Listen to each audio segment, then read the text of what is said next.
Assalamualaikum warahmatullahi wabarakatuh. Pada Bapak, Ibu dosen penguji yang saya hormati, perkenankan saya memperkenalkan diri. Nama saya Irfan Nur Fauzan, SE, berasal dari SMK Negeri 1 Cipaku. Saya adalah mahasiswa PPG gelombang 3 tahun 2023 di Universitas Siliwangi Tasikmalaya dengan nomor PPG 2025-02-686-335. Hari ini saya akan melaksanakan uji kinerja dalam pelajaran produk kreatif dan kewirausahaan di kelas 11 APHP SMK Negeri 1 Cipaku yang mengambil materi tentang pengemasan produk. Selamat menyaksikan.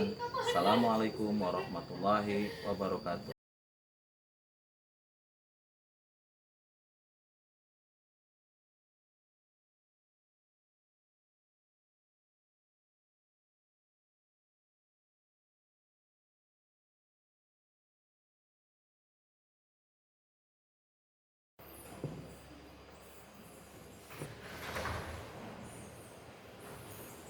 Assalamualaikum warahmatullahi wabarakatuh. Waalaikumsalam warahmatullahi wabarakatuh. Apa kabar semuanya? Alhamdulillah baik. Terima kasih ya atas kesediaannya kalian bisa belajar lagi dengan Bapak. Oke, sebelum kita masuk ke pembelajaran, berarti alangkah baiknya kita berdoa dulu ya. Sok silakan siapa yang memimpin berdoa. Sebelum belajar alangkah baiknya kita berdoa. Berdoa dalam hati mulai.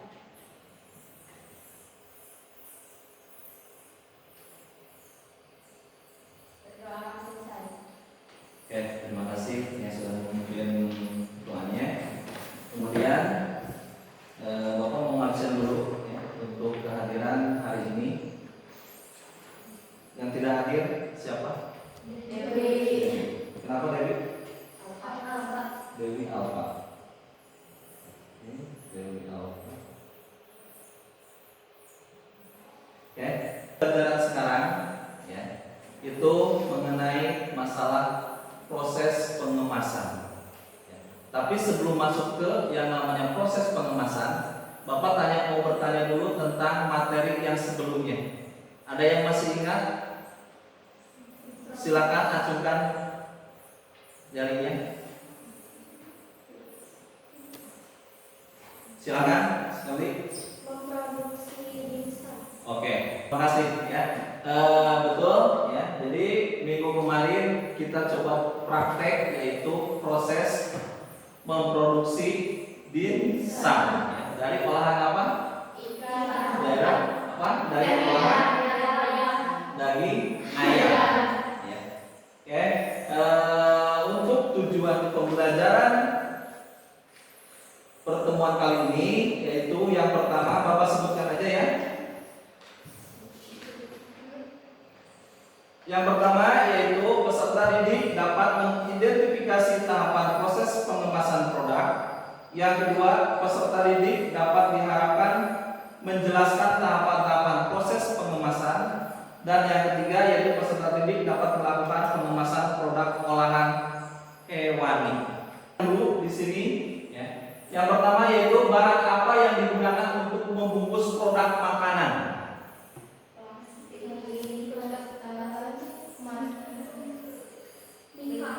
Mika, apa lagi? Styrofoam, box.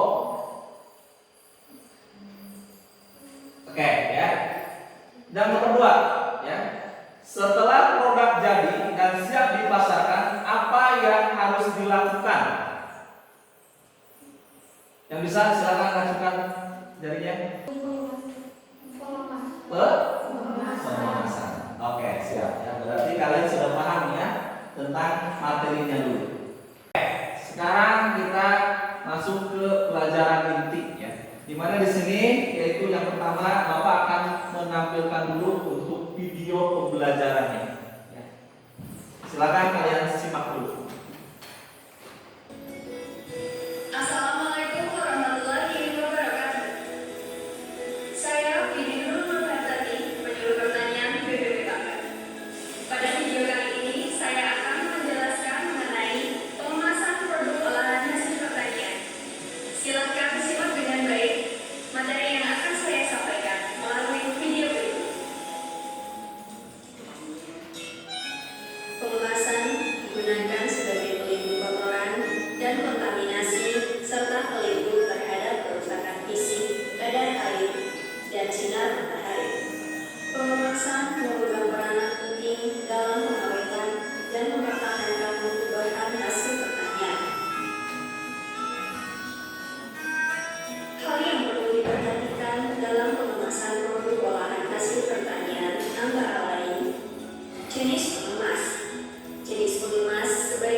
Untuk kemasan, sebaiknya mempunyai kemudahan dalam membuka atau menutup kemasan, serta dapat digunakan kembali.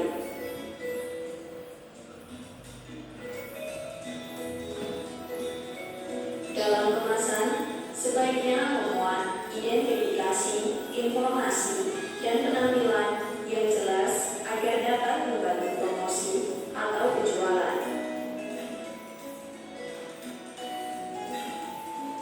Jenis bahan pengemas antara lain kaca. Keuntungan pengemasan menggunakan kaca yaitu tidak bereaksi, kedap air dan udara, kuat dan mampu melindungi produk dari kerusakan. Kertas atau karton. Keuntungan menggunakan mengemas berbahan kertas atau karton yaitu mudah didapatkan, mudah terurai, serta mudah dilipat atau dihubung. Pengemasan menggunakan karton biasanya dikombinasikan dengan plastik atau aluminium foil sebagai pembungkus awal produk olahan. Plastik.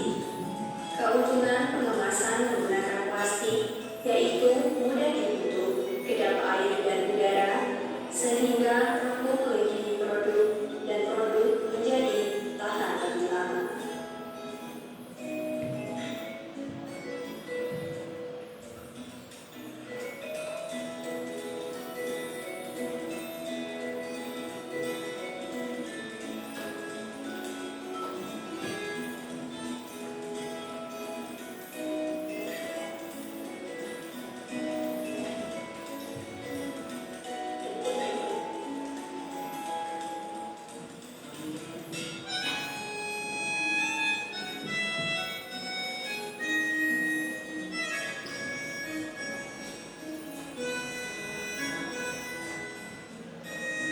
Jenis bahan pengemas yang terakhir yaitu aluminium foil. Keuntungan pengemasan menggunakan aluminium foil yaitu fleksibel. Pada umumnya, aluminium foil digunakan sebagai bahan pelapis atau laminan yang dapat ditempatkan pada bagian dalam atau lapisan dalam sebagai penguat yang dapat melindungi kemasan. Demikian materi pengemasan olahan hasil produk pertanian yang dapat saya sampaikan. Semoga bermanfaat. Wassalamualaikum warahmatullahi wabarakatuh. Oke, barusan tentang video pembelajaran tentang pengemasan. Ada yang mau ditanyakan atau ada yang bisa menyimpulkan dari tayangan video ini? Silakan. Ya, silakan. Jadi kesimpulannya jika ingin pengemasan yang ramah lingkungan itu harus pakai kemasan yang harus bisa didaur ulang. Oke, betul ya. Untuk lebih jelasnya lagi ya, Bapak akan tampilkan untuk PowerPoint mengenai pengemasan itu sendiri. Nah, di sini persoalan yang sering dihadapi yang pertama yaitu apa? Bahan pengemas. Ya, lihat di situ permasalahan atau persoalan yang sering dihadapi. Masalahnya yaitu yang pertama adalah bahan pengemas. Ya. Terus yang kedua apa? Desain bentuk kemasan. Terus yang selanjutnya desain label dan yang terakhir adalah biaya pembuatan. Itu biasanya permasalahan dari sebuah kemasan itu tidak luput atau tidak lepas dari yang namanya permasalahan yang tadi disebutkan. Kemudian kita lihat di sini identitas atau kegunaan kemasan itu sendiri apa? Nah, fungsi dari kegunaan atau fungsi dan kegunaan dari kemasan itu sendiri apa? Yang pertama yaitu secara umum apa? Bahan pelindung atau pengaman produk dari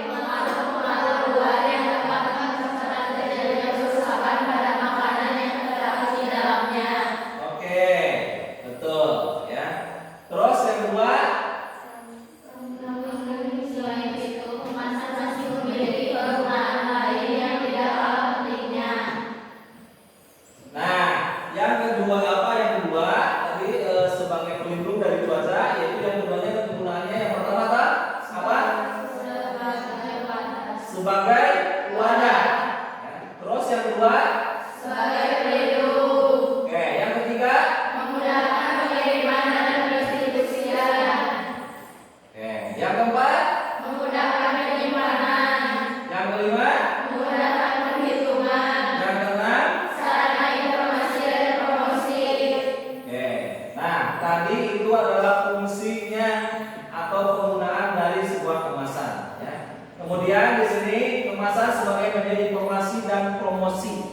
Di mana di sini dikatakan apa? Media informasi itu seperti apa? Kemasan itu menjadi apa?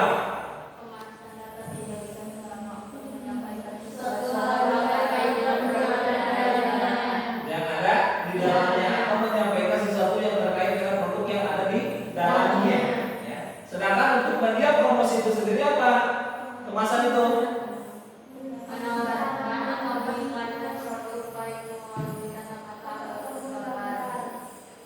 apa? Kurang jelas? Sarana untuk Menawarkan atau mengiklankan produk baik melalui kata-kata ataupun gambar. Oke, itu adalah kemasan sebagai media informasi dan promosi. Ya. Kemudian kemasan sebagai media informasi di sini ya.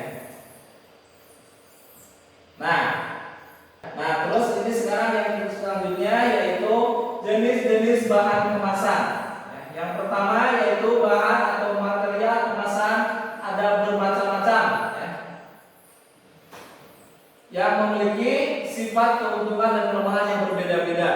Terus yang kedua, bahan kemasan yang ada saat ini diantaranya adalah apa saja? Kertas, plastik, gelas, atau perpaduan dari dua atau lebih bahan pengemas. Ya. Nah, kita lihat di sini untuk kemasan kertas dulu. Ya. Kemasan kertas itu biasanya digunakan untuk apa? Yang pertama itu mudah diperoleh, terus harganya yang murah dan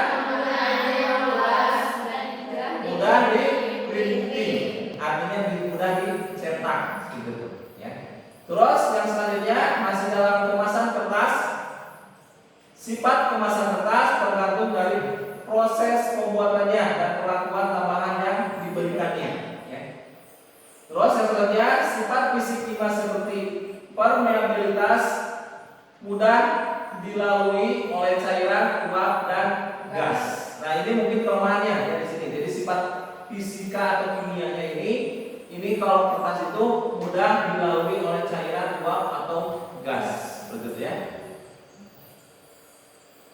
Nah kemudian yang selanjutnya di sini tentang kemasan plastik. Ya. Nah kalau kemasan plastik itu sendiri gimana? Di sini adalah bahan kemasan fleksibel. Ya. Nah, boleh dikatakan ini adalah bahan polietilen, ya, atau disingkat dengan PE. Ya, biasanya kan kalau dalam sebuah plastik itu ada tulisan PE, itu artinya adalah polietilen. Ya. Nah, polipropilen atau PP, atau ada lagi polyester. Ya, ini untuk bahan-bahan kemasan dalam bentuk plastik. Ya.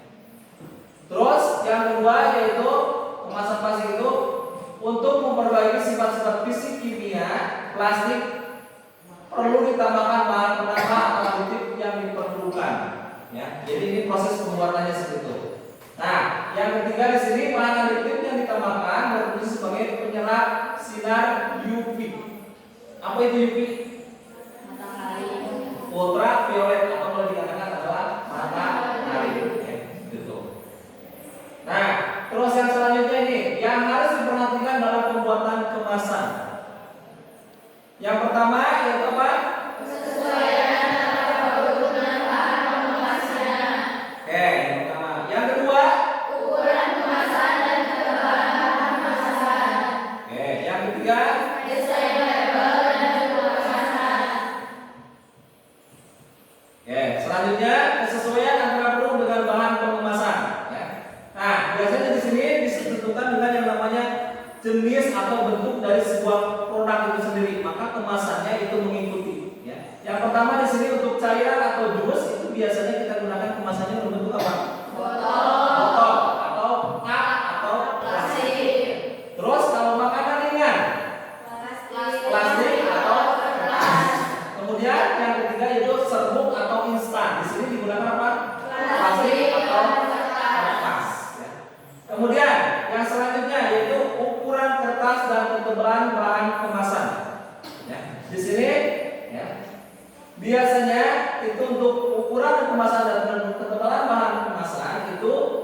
dilihatnya dari yang pertama yaitu seberapa banyak bahan yang mau dikemas. Yang selanjutnya, berapa bobot bahan yang mau dikemas. Nah, berarti di sini kalau dikatakan berapa bobot bahan yang dikemasan, ini kaitannya dengan apa? Dengan ukuran atau dengan berat, ya. Jadi kalau misalkan sekarang kita mau contohnya misalkan kita akan mengemas hanya bentuk buku satu, misalkan. Kita butuhkan misalkan dus yang gede, itu kan tidak mungkin, ya. Berarti cukup dengan menggunakan kertas saja, ya, seperti itu. Oke, kemudian yang selanjutnya, berapa ketebalan bahan pengemas yang dibutuhkan? Ya. Jadi kita kalau misalkan di sini berapa ketebalan, berarti ini identik dengan yang namanya untuk pengaman. Ya. Contohnya biasa minuman kalau misalkan atau kalau dalam bentuk kemasan yang produk yang lain misalkan yang mudah tergoncang. Contohnya apa? Telur misalkan, ya. Telur kan kalau misalkan udah pecah, ya kan? Nah, berarti itu kemasannya itu identiknya dengan ketebalan bahan pengemasan yang dibutuhkan. Jadi harus tebal kalau itu, ya, seperti itu. Kemudian yang selanjutnya bentuk kemasan. Bentuk kemasan yang pertama ada yang namanya dus atau box. Ya, biasanya ini digunakan untuk apa? Untuk catering makanan. Ini lebih cocok untuk makanan, ya, seperti itu. Yang kedua yaitu dus persegi 6. Biasanya ini untuk apa? Bisa untuk makanan, tapi ini boleh dikatakan makanan yang panjang, ya. Jadi masakan daluarsanya bisa panjang atau boleh dikatakan untuk oleh-oleh seperti itu, ya. Terus yang selanjutnya adalah bentuk silinder. Ya, silinder itu berarti bentuknya gimana? Silinder. Kalian tahu Pak bentuk silinder seperti apa? Silinder itu hampir menyerupai seperti bulat, ya. Hanya kalau silinder itu kalau bulat itu penuh, kalau silinder itu kayak lonjong seperti itu. Itu dikatakan bentuk silinder, ya. Kemudian, nah ini dikatakan standing pots. Ini biasanya digunakan untuk apa? Minuman, ya. Kayak kecap isi ulang biasanya digunakan spot dulu, ya. Nah, terus yang selanjutnya trapesium dan bentuk-bentuk yang lain, ya. Nah, ada pertanyaan dulu untuk bentuk dan kegunaan dari kemasan itu sendiri. Silakan. Siap tidak? Lanjut, ya. Yang selanjutnya yaitu tentang labeling kemasan. Kita lihat di sini. Contohnya di sini, ya, untuk labeling itu kemasan itu apa? Yang pertama untuk kemasan sebagai informasi formatif, ya, yang diberikan label. Nah, label itu sendiri apa? Itu apa? Tanda berupa tulisan, gambar atau bentuk perlengkapan lain yang disertakan pada tanda atau buku sebagai keterangan atau penjelasan dari produknya. Oke, itu jenis dari labeling pemasaran, ya. Nah, terus yang selanjutnya di sini ada desain label.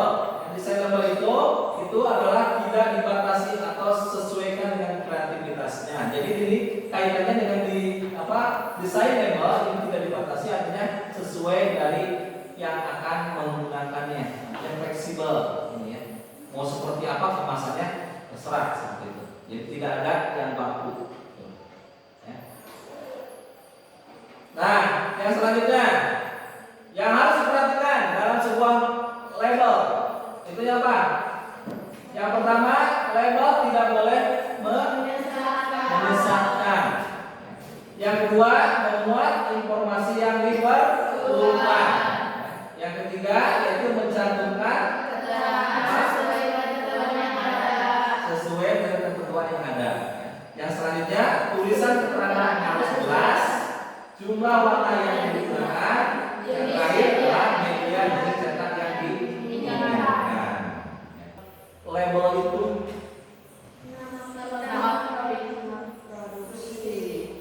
nah, di sini dikatakan, ya, yang pertama yaitu ada yang dikatakan dengan nama pihak produksi. Ya. Siapa sih nama pihak produksi itu? Nama perusahaan yang membuat atau mengolah produk makanan tersebut. Oke. Kedua, ada yang dikatakan dengan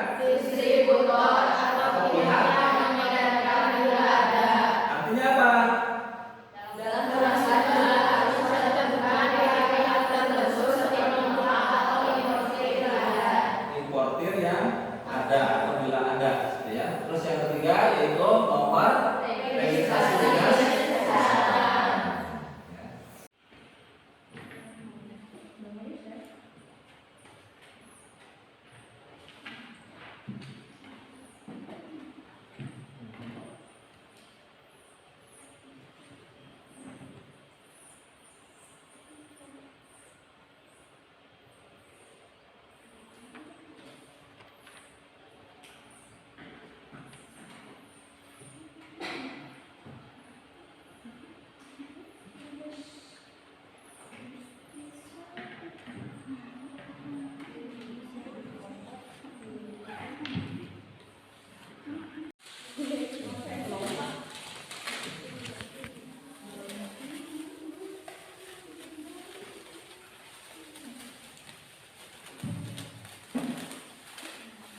Ya.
Oke, sudah?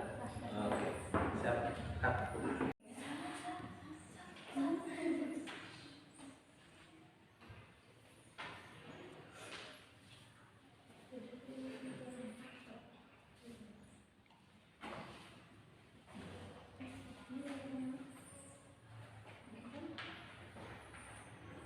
Oke,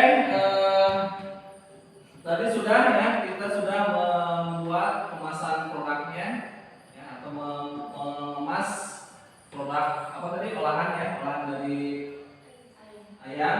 Nah, selanjutnya sekarang ya, kalau sudah semuanya berarti Bapak nanti sekarang memberikan kuis. Ya. Jadi sebelum kita tutup pembelajarannya, ya, Bapak memberikan kuis ke kalian. Nanti tolong dikerjakan. Ya. Silakan satu orang ke depan perwakilan aja. Sok ke depan perwakilan.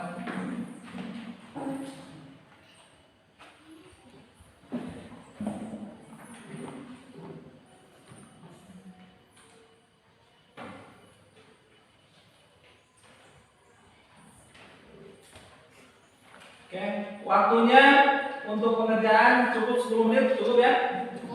Cukup. Oke, silakan. Boleh kerjakan.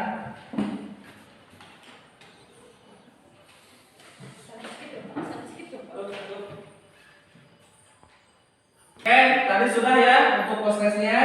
Sekarang Bapak pengen tanya atau pengen salah seorang bisa mengambil kesimpulan dari pembelajaran hari ini. Silakan, yang bisa boleh ngacungkan tangan. Oke, silakan. Jadi kesimpulan untuk pembelajaran hari ini, olahan bungkus ayam menggunakan kemasan plastik karena tahan lama, transparan dan terjangkau. Oke. Mau menanyakan kira-kira untuk pembelajaran hari ini menyenangkan atau tidak? Menyenangkan.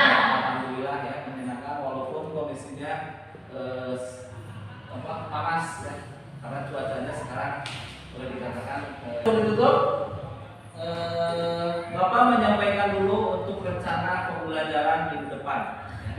Nah, kalau sekarang kita mempelajari tentang pengemasan, berarti minggu depan kita coba untuk memasarkan. Ya. Jadi memasarkan produk yang sudah kalian kemas. Ya, jadi kita besok coba untuk memasarkan. Bapak minta tolong coba salah seorang untuk memimpin doa ya, sebagai penutup. Silakan.